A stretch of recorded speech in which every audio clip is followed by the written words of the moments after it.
वरिष्ठ सन्यासियों से शास्त्रार्थ। उस आश्रम में एक बहुत दिलचस्प व्यवस्था थी। प्रत्येक शनिवार को वरिष्ठ सन्यासी एक साथ मिल बैठकर भारतीय संस्कृति के दार्शनिक पक्ष को लेकर आपस में विचार विमर्श और दार्शनिक वाद विवाद करते थे। वहाँ के सन्यासी अच्छे खासे पढ़े लिखे और अनुभवी थे। तीसरे शनिवार को शास्त्रार्थ के आधे घंटे पहले स्वामी भजनानंद जी ने मुझे बुलाया और शास्त्रार्थ में सम्मिलित होने के लिए मेरा मंतव्य जानना चाहा। मैंने पूछा, स्वामी जी, पहले मुझे यह तो बतलाइए कि शास्त्रार्थ का अर्थ क्या है और इसमें कौन कौन सम्मिलित होगा। उन्होंने कहा, वहाँ दार्शनिक परिचर्चा होगी और किसी विशेष प्रसंग को लेकर आपस में वाद विवाद भी हो सकता है। कुल मिलाकर 7 लोग सम्मिलित होंगे। शास्त्राचार्य एल स्वामीगल, व्याकरणाचार्य ए अय्यर स्वामी, योगाचार्य रूपवल्लभानंद स्वामी, पूर्ण प्रेमानंद, वेदांती जी, आप और मैंने कहा, स्वामी जी, आप लोग बहुत पढ़े लिखे हैं। आप लोगों की तुलना में मैं बहुत कम पढ़ा हूँ, उम्र में भी बहुत छोटा हूँ। न तो मेरी संस्कृत की पृष्ठभूमि है और न ही मैंने शास्त्रों का ठीक से अध्ययन किया है। मैं वहाँ आखिर क्या करूँगा। उन्होंने कहा, आप वहाँ सम्मिलित हो सकते हैं। परिचर्चा या वाद विवाद में आप हिस्सा नहीं लेना चाहते तो न ले, लेकिन उपस्थित लोगों के वार्तालाप से आप बहुत कुछ सीख सकते हैं। उनकी बात मुझे अच्छी लगी और मैं शास्त्रार्थ में सम्मिलित होने के लिए सहमत हो गया। कक्ष में पहुंचकर मैंने बाबा को याद किया और स्वामी जी के समीप बैठ गया।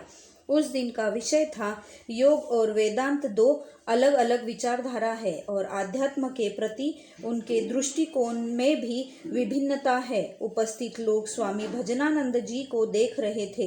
वे चाहते थे कि मैं कुछ कहूँ।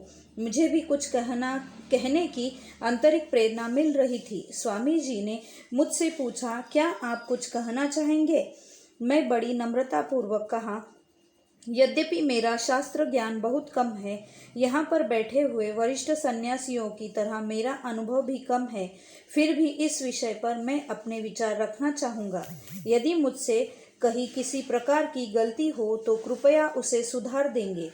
फिर मैंने कहा कि वास्तव में योग और वेदांत एक दूसरे के परिपूरक हैं। उन लोगों ने मुझे शास्त्र संबंधी प्रमाण देने के लिए कहा। मैंने कहा, मैं शास्त्राधारित प्रमाण तो नहीं दे सकता, लेकिन यदि आप लोग अनुमति दें तो जो कुछ मेरे गुरुदेव ने मुझे सिखलाया है उसी आधार पर अपने वक्तव्य को समझाने की कोशिश करूँगा। फिर मैंने उन्हें आनंद मार्ग की साधना पद्धति के पहले और दूसरे पाठ के बारे में बतलाया। बाबा की कृपा से अपनी वार्ता के पक्ष में बोलने के लिए एक श्लोक भी याद आ गया। मेरे संक्षिप्त व्याख्यान से वे सभी सहमत थे और स्वामी भजनानंद को देखकर ऐसा लगा कि वे पूरी तरह सहमत थे। मेरा उद्बोधन समाप्त होने के बाद एक ने पूछा, आपके गुरुदेव कौन हैं। मैंने कहा, हम लोग अपने गुरुदेव का नाम नहीं लेते, हम लोग उन्हें बाबा कहते हैं। उसके बाद एक और प्रश्न उभरा, वे कहाँ रहते हैं। इस प्रश्न का उत्तर मैं कैसे देता, किंतु किसी आंतरिक प्रेरणा से मेरे मुंह से जवाब निकल गया। मैंने फौरन कह दिया, वे विराटनगर में रहते हैं। वह एक ऐसी जगह है जहाँ और भी गुरु और संत लोग रहते हैं। प्रश्नों का सिलसिला वहाँ भी समाप्त नहीं हुआ। किसी ने पुनः पूछा, आप उनसे कहाँ मिले। मैंने कहा, आप लोग तो जानते होंगे कि कुंभ के मेले में कई संत, साधु, सन्यासी और गुरु की श्रेणी की आध्यात्मिक विभूतियाँ सम्मिलित होती हैं। गुरुदेव से मेरी मुलाकात कुंभ के मेले में ही हुई। मैंने यह भी कहा कि कुंभ योग की गहन साधना करने से भी गुरु दर्शन प्राप्त हो सकता है। बाबा कृपा से मेरे उत्तर से सभी अत्यंत प्रसन्न हुए और मेरे प्रति उनके मन में सम्मान की भावना का भी संचार हुआ।